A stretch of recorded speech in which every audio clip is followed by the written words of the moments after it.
백꽃은 만개하고 달빛도 푸르른데 내님은 어디에 있는고? 연연한 마음 그지없구나. 서생은 초가마당에 망연히 서서 한숨을 쉬었다. 그는 조실부모하고 서른이 가깝도록 장가도 못 간 채 지질이 궁상으로 살아가는 신세였다. 다음 날은 인근 홍복사 절에 연등 행사가 열리는 날이었다. 목욕 재개하고 절을 찾은 서생은 부처님 앞에 꿇어 앉아 소매 속에서 윷 한 개를 꺼내 들었다. 부처님, 오늘은 저와 더불어 윷놀이를 해보시지요. 이 윷을 던져서 거꾸로 놓이면 부처님께 법연을 베풀어 드릴 것이오니 바로 놓이면 어여쁜 처녀에게 장가들게 해주십시오. 말을 마친 서생이 윷가락지를 던지니 떼굴떼굴 구르던 윷은 이내 똑바로 놓였다. 부처님, 내기에 지셨으니 부디 제 청을 들어주십시오. 소원이 이루어지기 전에는 이곳을 떠나지 않겠습니다요. 서생은 떼를 쓰며 불단 뒤로 기어들어갔다. 그곳에 숨어서 부처님이 보내주는 처녀를 기다리겠다는 심사였다. 얼마나 지났을까. 깜빡 졸던 서생은 인기척에 놀라 고개를 내밀고 밖을 내다보았다. 법당문이 사르르 열리더니 한 처녀가 불단 앞으로 사뿐사뿐 걸어오고 있는데 그 모습이 너무나 아름다워 아 하는 탄성이 절로 터져나왔다. 섬섬 옥수를 들어 불단에 향을 피운 처녀는 부처님 앞에 꿇어앉아 흐느껴 울기 시작했다. 부처님, 인생의 박명함이 어찌 이와 같사옵니까? 어깨를 들먹이며 서럽게 우는 낭자의 모습이 너무나 애처로웠다. 더 이상 두고 볼 수 없었던 서생은 그녀에게 다가가 은근한 목소리로 물었다. 낭자는 무슨 일로 이토록 상심하시는지요? 서생의 출연에 처녀는 다소 놀란 듯 울음을 멈추고 그를 바라보았다. 나는 서생이라 하오. 부처님의 계시로 낭자를 기다리고 있던 중이었소. 이것도 인연이니 부디 그대의 이름을 말해주시오. 그녀는 이슬이 맺힌 눈을 들어 서생의 얼굴을 극히 바라보았다. 소녀는 금난이라 하옵고 지난 홍건적의 난리 때 목숨을 잃었답니다. 아니, 그럼 귀신? 서생의 얼굴이 굳어졌다. 오랑캐에게 억울한 죽음을 당했지요. 너무나도 분하고 원통해 연기에도 들지 못하고 구천을 떠돌다가 오늘 부처님의 도움으로 육신을 입어 환생했사오니 놀라지 마시어요. 처녀의 눈동자에 어려있는 이슬 같은 눈물이 서생의 가슴을 아리게 했다. 내 평생에 원하던 여인을 만났는데 귀신이면 어떻고 유기면 어떠랴. 서생은 처녀의 손을 덥석 잡았다. 낭자는 부처님이 보내주신 내 신부요. 이 순간부터 오로지 그대만 바라보고 살겠소. 서생의 고백에 처녀는 감격한 모습이었다. 정녕 소녀를 그리 생각해 주신다면 낭군을 저의 처소로 모시겠습니다.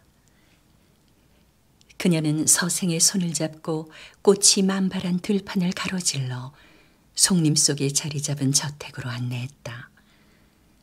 정원엔 백꽃 향기 가득하고 아름다운 선율이 흐르고 있어 마치 선계에 온 듯했다. 그날 밤 화촉 신방을 차린 금난과 서생은 합한주를 나누고 비단 금침에 들었다.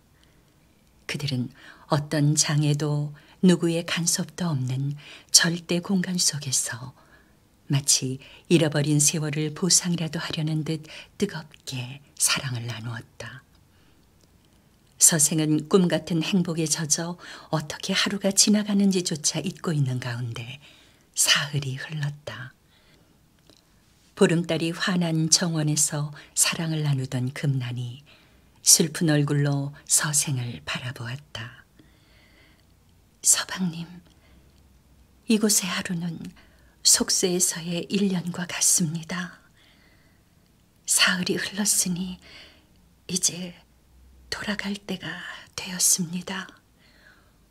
돌아가다니 그게 무슨 말이오? 서생은 의아로이 금난을 바라보았다.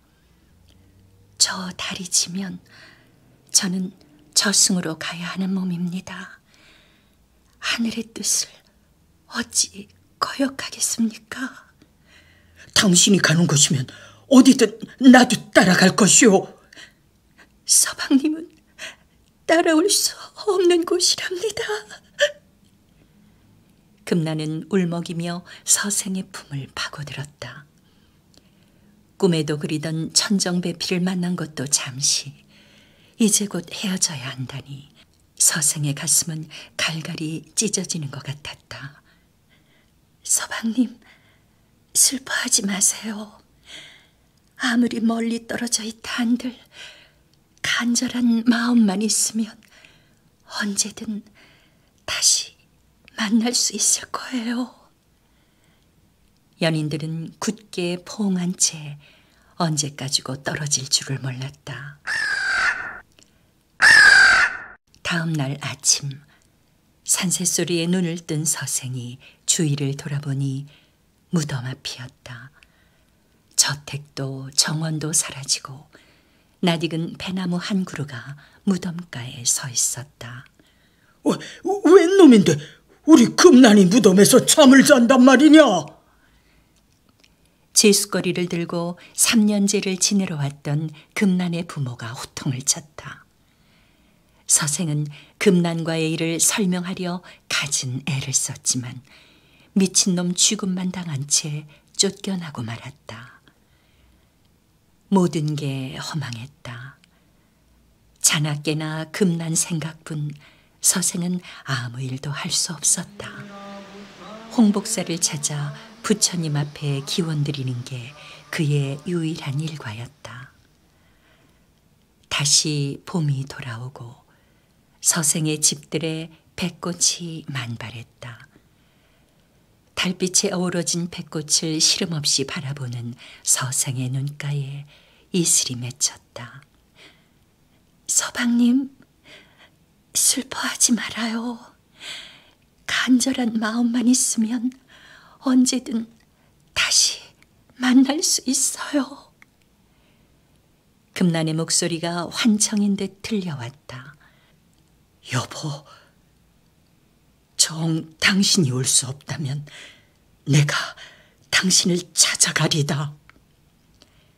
서생의 얼굴에 굳은 결심의 빛이 어리었다. 며칠 후 금난의 부모들은 그녀의 묘서에서 마치 잠든 짓이 죽어있는 서생의 시신을 발견했다.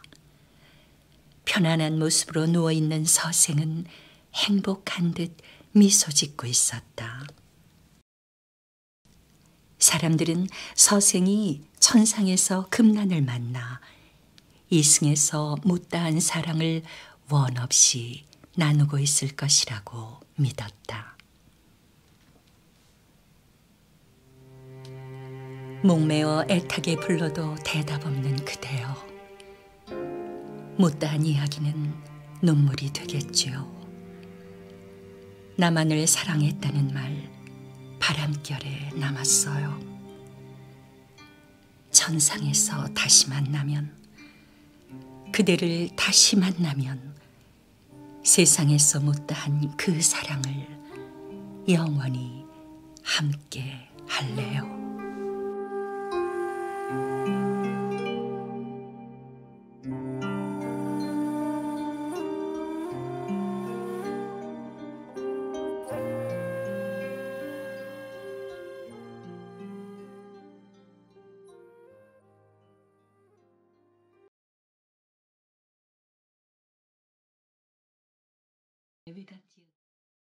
가 살고 있었다.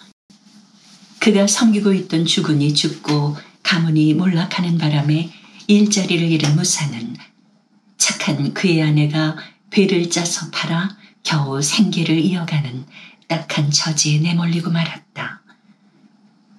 그는 재기할 의욕마저 상실한 채 세상을 원망하고 가난을 저주하며 울분의 나날을 보내고 있던 어느 날 모처럼 사냥에 나갔던 무사가 소득 없이 터덜터덜 집으로 돌아오고 있는데 호화로운 가마 한 채가 다가오고 있었다. 호송관이 앞서고 시녀와 교군들이 뒤따르고 있는 것으로 보아 신분이 높은 귀인이 타고 있는 것으로 보였다. 그때였다. 닌자 복장을 한 괴한들이 가마 앞을 막아섰다. 웬 놈들이냐? 위협을 느낀 호송관이 가마를 멈추고 경계태세에 몰입하자 괴한들이 우르르 에워쌌다. 교군들은 겁먹은 표정으로 떨기만 했고 호송관 혼자로선 절대적인 열세였다. 이를 본 무사는 재빨리 몸을 날려 싸움판 속으로 뛰어들었다. 그는 오랜만에 몸을 풀듯 사나운 이리처럼 검을 휘둘러 괴한들을 베었다. 느닷없이 출현한 무사의 칼바람에 겁을 먹은 괴한들은 부상자를 부축하고 바람처럼 사라져버렸다. 닌자다운 몸돌림이었다. 덕택에 아가씨께서 화를 면했소. 큰 은혜를 입었소이다. 호송관이 무사에게 감사를 표하는데 가마 안에서 젊은 여인이 시녀의 부축을 받으며 나왔다. 무사님은 어느 번의 소속이신지요? 옛 주군이 돌아가신 뒤로는 달리 섬기는 주군이 없는 몸입니다. 그대같이 뛰어난 인재가 쓰임을 받지 못하고 있다니. 여인은 호송관의 귀에 뭐라고 속삭였다. 그녀는 막부의 실력자의 딸로 남편이 죽자 시댁 생활을 청산하고 에도의 친정으로 돌아가는 길에 참변을 당할 뻔한 것이었다. 아가씨께서 에도에 가서 벼슬살이를 할 생각이 없느냐고 물으셨소. 호송관의 말을 듣고 무사는 뛸 듯이 기뻤다. 아내가 마음에 걸렸지만 이 천재이루의 기회를 놓칠 수는 없었다. 그는 짐을 챙겨 가마 뒤를 따르겠다고 약속하고 불이 나게 집으로 돌아왔다. 나는 이 집을 떠나겠소. 더 이상 내 꿈을 죽이고 여기서 당신하고 살 수는 없소. 느닷없는 무사의 결별 선언에 그의 아내는 실신이라도 할 듯 휘청거렸다. 더 열심히 일할게요. 밤낮으로 배를 짤게요. 부지런히 일하면 생활이 나아질 거예요. 제발 가지 말아요. 날 막지 마시오. 사내에겐 출세가 무엇보다 중요하오. 나보다 나은 사람과 재혼하면 당신도 더 행복해질 수 있을 거요. 여보, 제발 저를 버리고 가지 마세요. 제발. 나는 이 가난이 지겹단 말이오. 무사는 옷자락에 매달리며 애원을 하는 아내를 매정하게 뿌리치고 떠나고 말았다. 졸지에 남편으로부터 버림받은 무사의 아내는 깊은 절망감에 사로잡힌 채 흐느껴 울었다. 에도로 간 무사는 출세길이 환하게 열렸다. 막부의 권력자인 여인의 부친은 무사를 성읍을 다스리는 관리로 발탁해 주었을 뿐 아니라 딸과 혼례까지 올리게 해주었다. 고귀한 신분의 여성을 부인으로 맞은 무사는 하늘에라도 오를 듯 기뻤다. 그대가 내 가족이 돼 기쁘네. 내 여식을 부탁하네. 내 딸이 응석바지로 거철이 없다오. 부디 아껴주고 잘 보살펴주어요. 장인과 장모의 당부를 뒤로 하고 무사는 부인을 거느리고 임지로 떠났다. 그는 야망을 이루기 위해 관리로서 최선을 다했다. 그러나 아내를 버리고 택한 무사의 새 삶이 꼭 행복한 것만은 아니었다.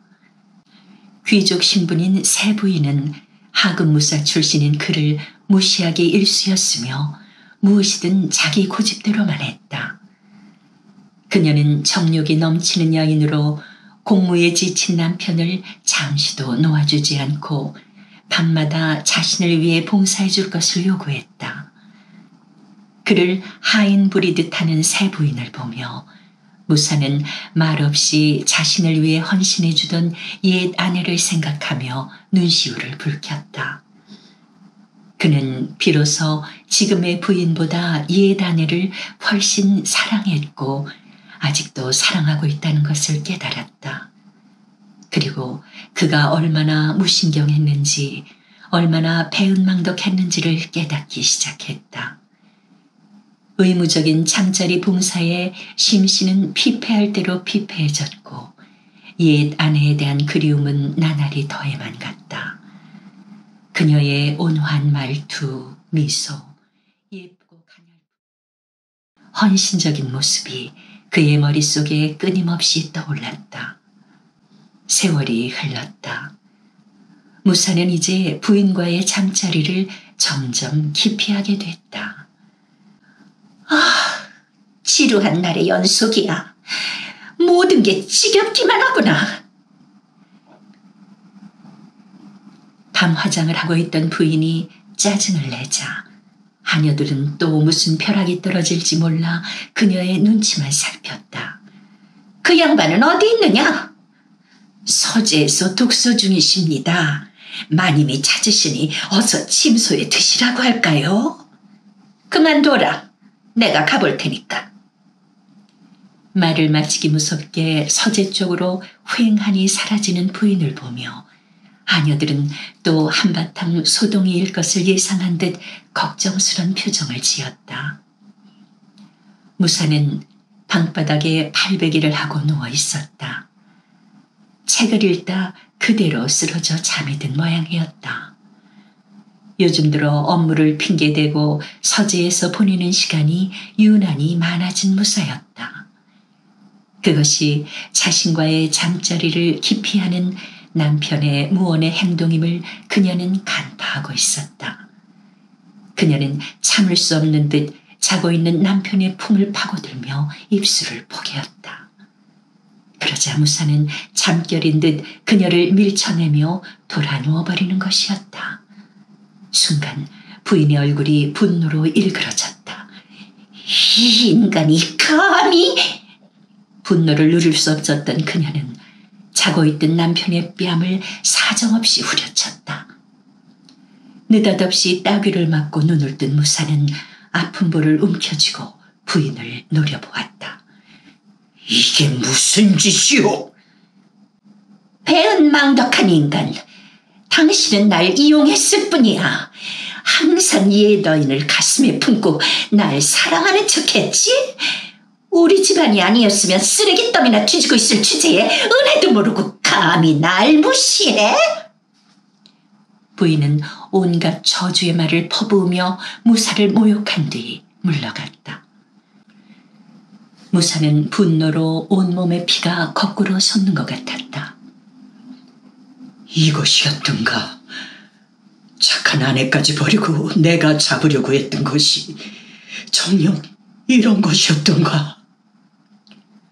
회한에 찬 단식이 절로 터져나왔다. 그때 하녀가 걱정스러운 얼굴로 다가왔다. 나리마님, 밤이슬이 잡니다. 그만 침소로 드셔요. 가셔서 사과하시고 아시마님을 좀 달래주세요. 사과하라고? 내가 진정으로 사과해야 할 사람은 따로 있다. 무사는 쓴 웃음을 지었다. 2번 다시 사과 따윈 하지 않겠소. 달래는 것도 이젠 지쳤소. 원한다면 언제든 이혼해 주겠소. 난 어리석고 경솔했소. 천벌받을 짓을 했지. 내가 버린 아내를 찾아가 무릎 꿇고 용서를 구하겠소. 가서 그렇게 전해라. 무사는 그 길로 말을 몰아 교토로 향했다. 며칠을 밤낮으로 달려 옛 마을에 도착한 것은 밤이 이슥한 무렵이었다. 어둠 속에 잠긴 마을은 공동묘지처럼 고요한 정막이 감돌았다. 옛집은 그대로 있었다. 귀에 익은 물레질 소리가 무사의 발길을 인도하는 듯했다. 희미한 등잔불 아래 허리를 구부리고 물레를 돌리고 있는 아내의 모습이 보였다. 무사는 아내를 부를 염치조차 없어 말이 나오질 않았다. 여보. 물레질을 멈춘 아내는 고요한 시선으로 무사를 바라보았다. 교토엔 언제 돌아오셨어요? 방금. 이렇게 캄캄한데 용케도 찾아오셨군요. 저녁 진지 올릴게요. 생각 없어. 방해할 생각 없으니 그냥 앉아 있어요. 무사는 아내 앞에 무릎을 꿇고 앉아 고개를 숙였다. 당신은 하나도 안 변했구려. 당신 얼굴을 한시도 잊은 적 없고 당신의 목소리 또한 너무나 그리웠소. 날 용서하시오. 내가 바보였소. 당신이 미워해도 괜찮소. 당신에게 얼마나 돌아오고 싶었는지, 이기적인 내 행동을 얼마나 후회했는지, 당신 없는 내가 얼마나 비참했는지, 당신을 버린 내 자신이 얼마나 싫었는지, 당신에게 보상해주려 얼마나 오래 기다려왔는지 모른다오. 무사는 그동안 참아왔던 말들을 폭포수처럼 쏟아냈다. 절 그토록 그리워했다니 몸둘 바를 모르겠네요. 아내는 조용히 미소 지을 뿐이었다. 날 용서해줘요. 내가 정말 바보였어.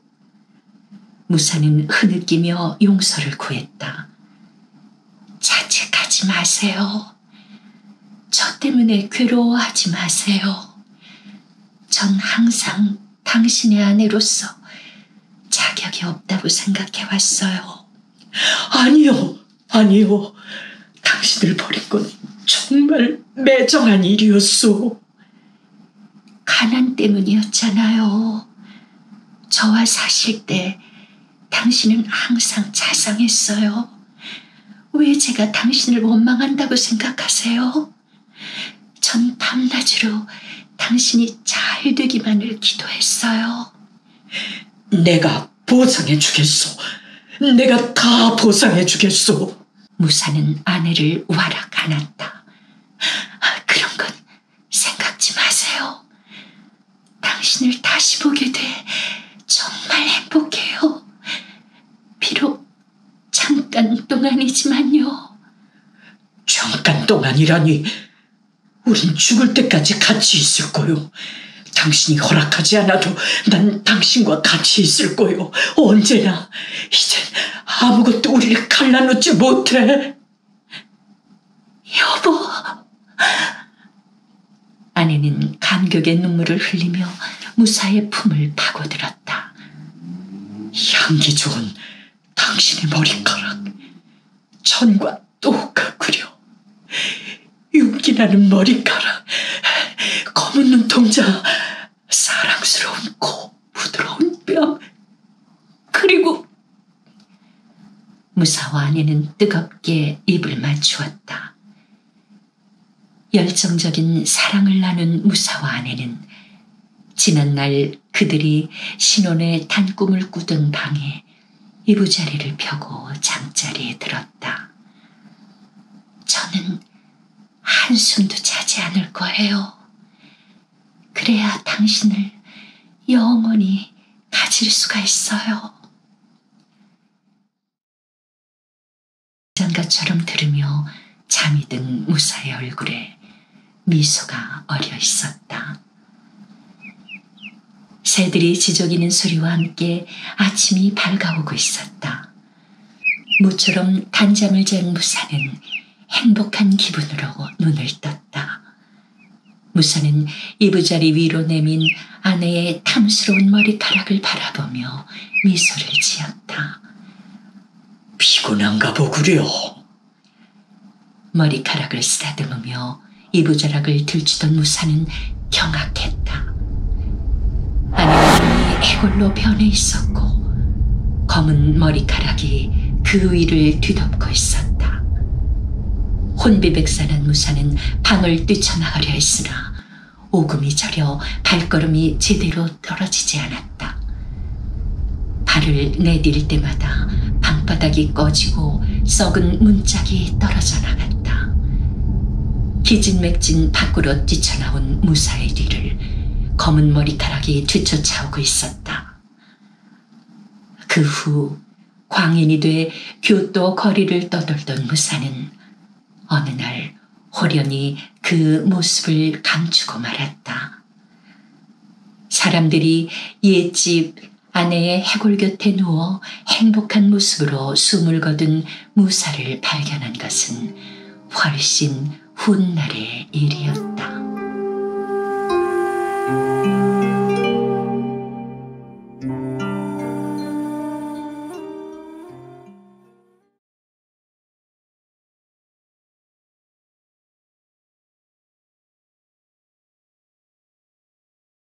양선비는 산동성의 서수부근으로 이사를 와 살고 있었다.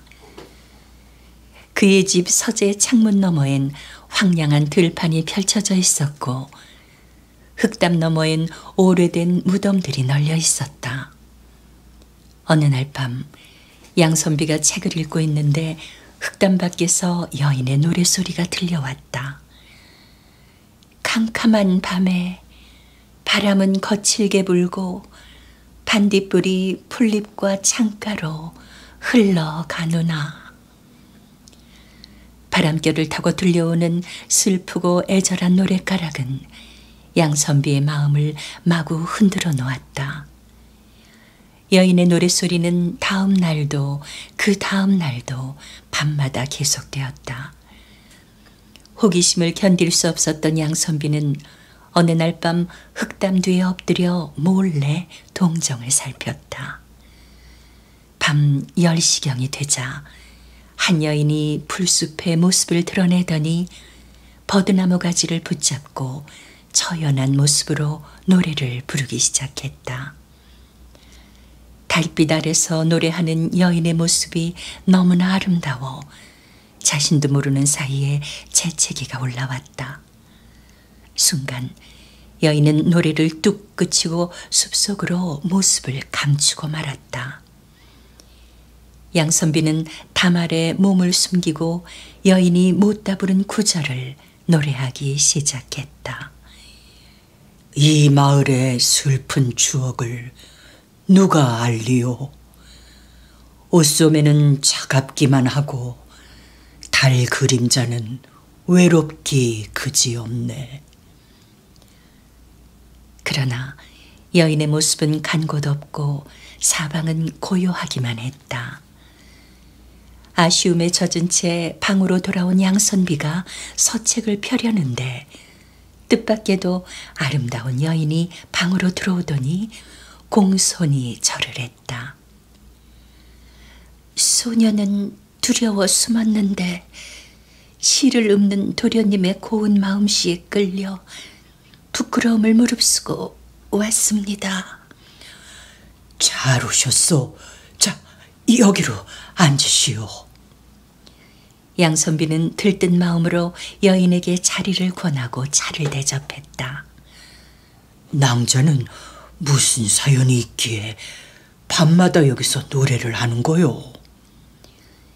양선비의 물음에 여인은 취연한 얼굴로 입을 열었다. 소녀의 이름은 연쇠라고 합니다. 어려서부터 아버지를 따라 이곳저곳을 떠돌아 다녔는데 20년 전 17살에 몹쓸 병에 걸려 이곳에서 죽었답니다. 그럼 귀신? 양선비는 소스라칠 듯 놀랐다. 저승의 황폐한 들판에 있으면서 외로움을 견디다 못해 밤마다 그곳에서 노래를 했지요.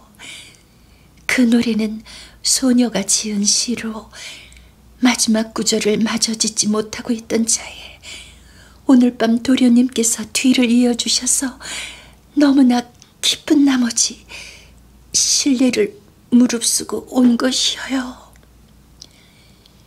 여인의 사연을 듣고 있는 사이 어느새 두려움도 사라지고 양선비의 가슴 속엔 말할 수 없는 연민의 정이 솟아났다. 그날 이후 밤마다 밖에서 은은한 노랫소리가 들려오면 양선비는 반가운 듯 여인을 맞아들였고 두 사람은 다정한 연인처럼 촛불을 사이에 두고 마주 앉아 대화를 나누었다. 그녀는 항상 이렇게 다짐을 두는 것을 잊지 않았다. 소녀에 관한 이야기는 누구에게도 말하면 안 돼요. 꼭 비밀을 지켜주세요. 당신은 나만의 보물이요. 아무에게도 말하지 않을 거요. 양선비는 굳게 약속을 했다.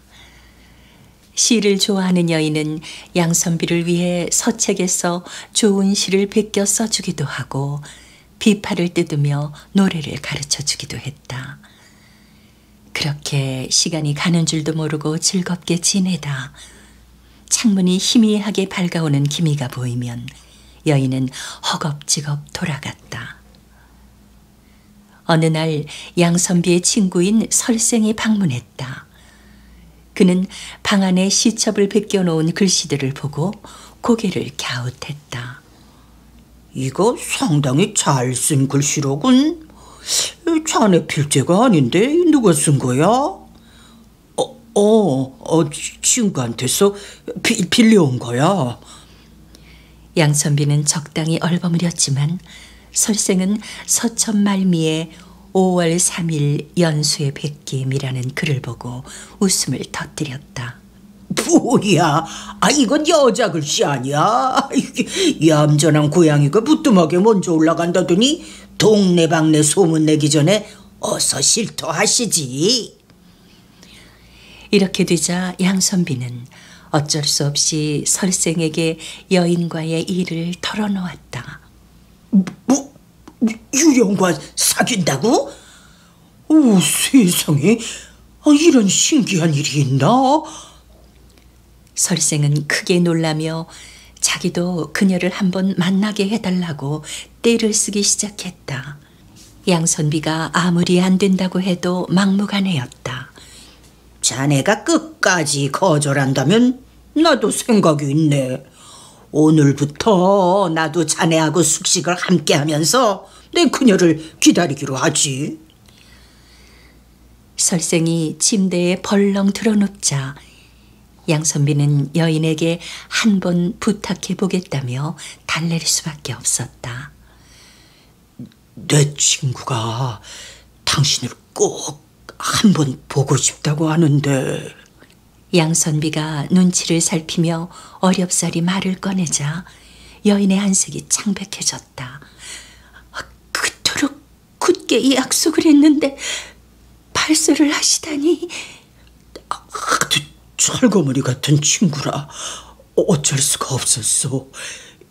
용서하시오.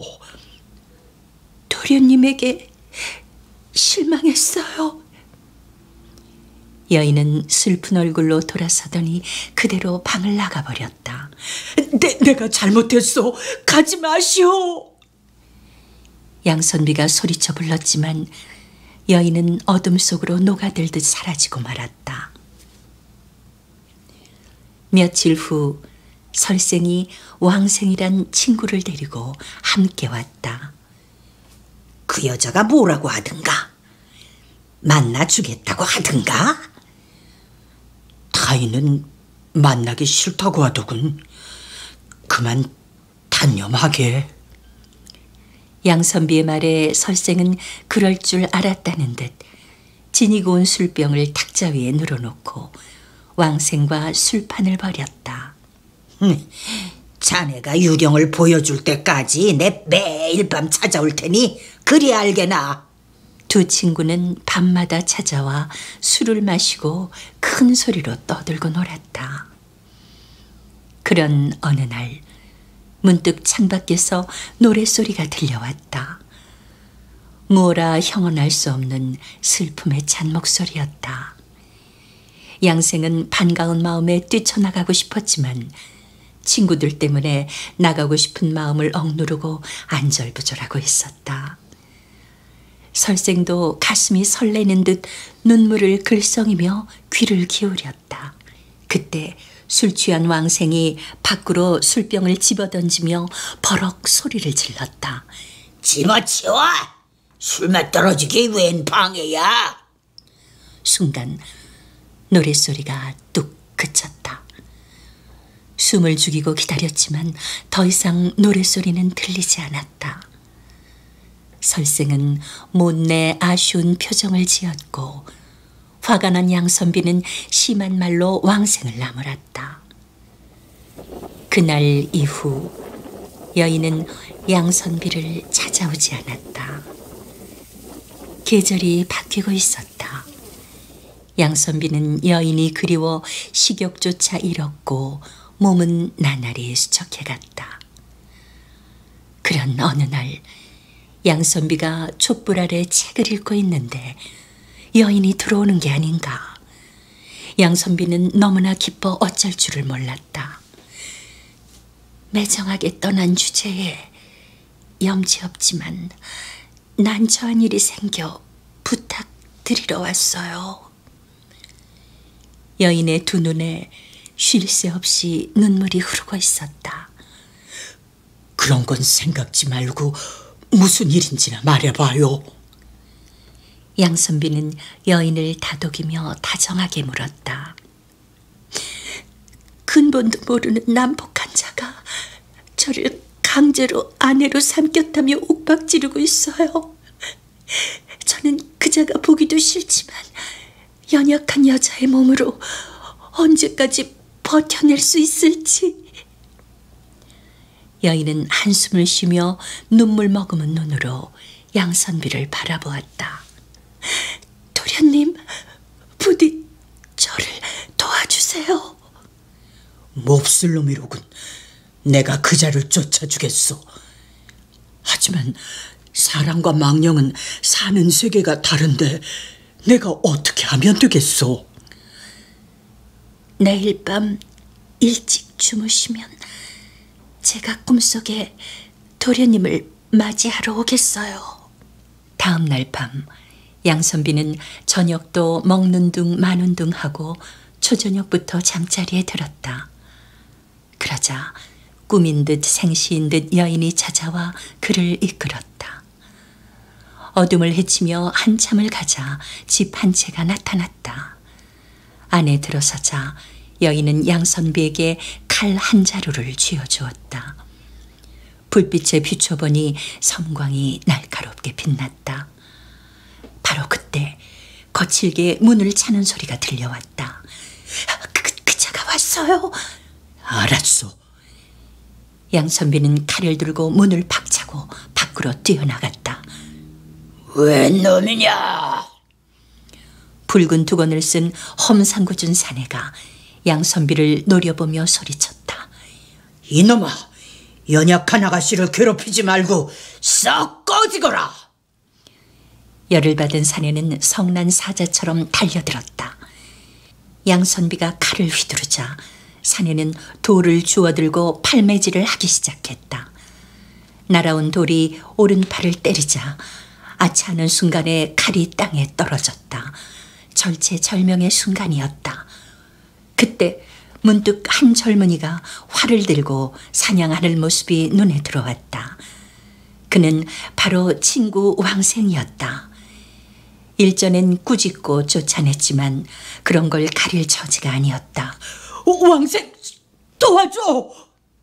양선비가 고함을 치자 왕생은 나는 듯 달려와 시위를 당겨 화살을 날렸다. 뜻밖의 공격에 사내는 비명도 지르지 못한 채 맥없이 쓰러졌다. 왕생, 정말 고맙네. 됐네. 이것으로 전번의 잘못을 씻을 수 있어. 다행이네. 고마워 눈물까지 흘리는 양선비를 보며 왕생은 사나이답게 껄껄 웃었다. 그때 닭이 회를 치며 우는 소리가 들려왔다. 문득 눈을 떠보니 자신의 침대였다. 새벽이 환히 밝아오고 있었다.